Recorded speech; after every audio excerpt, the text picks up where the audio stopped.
As you now well know, the solar eclipse is less than 3 weeks away, and you know how much we love to the moon and back.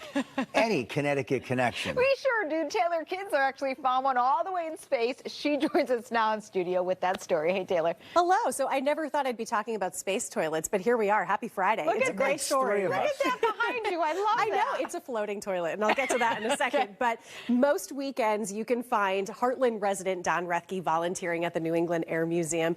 He loves to talk about his days on the ground, creating technology for the crews up above, especially this item right here. I got to meet the man behind the space toilet.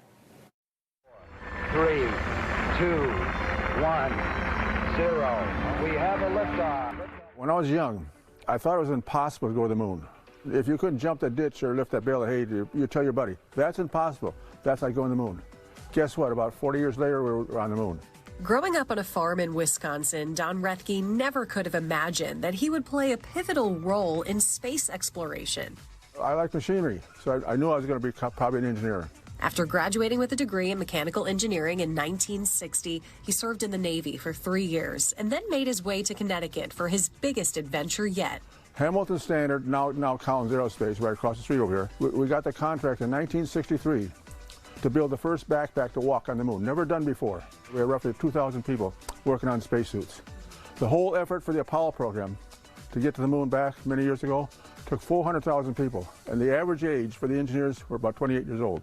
Don created essential life support equipment for NASA's Apollo program and even helped the Apollo 13 crew return to Earth safely after an oxygen tank explosion. I'm still proud of what we did for space. I'm also proud of talking to kids, trying to help them understand things. He's spoken to more than 300,000 students over the years about his intergalactic endeavors.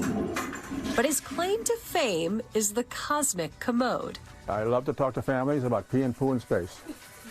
When astronauts first went to the moon, they were given pouches to use for bathroom breaks. The pleasant thing called gravity, what happens to your body waste? You become real good friends in space. So when they came back to the moon, they wanted a sit-down toilet. I think I would too. That's when Don got involved and Dr. Flush was born. Kind of make sure that the right stuff goes in the right direction. Get the drift?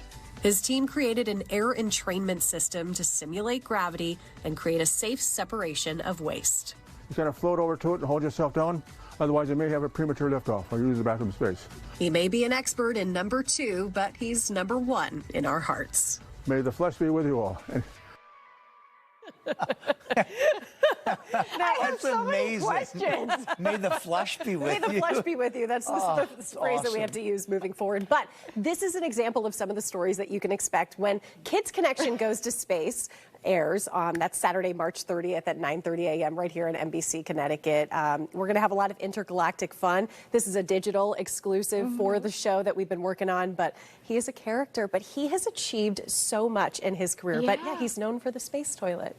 And he's got all the potty humor jokes down. He Dr. certainly does. Flush. Yeah, we've been thinking about all the different things we could say, but maybe we'll save some of that for the commercial break. We'll say that. And all kidding aside, what a remarkable career he had. I mean, Apollo 13, all-time great movie, and he was part of that rescue. Absolutely, yeah, and he still remembers getting the call, you know, Houston, we have a problem, and the work that he did as an engineer is really impressive, and he loves talking to students as much as he possibly can. He wants to encourage space exploration for the next generation, and who knows, maybe they'll help to improve the space toilet. That's incredible. Who knew? Who knew? Well, as long as Don Rethke, Dr. Flush, doesn't get a call when they're out in space, we have a problem with one of his toilets.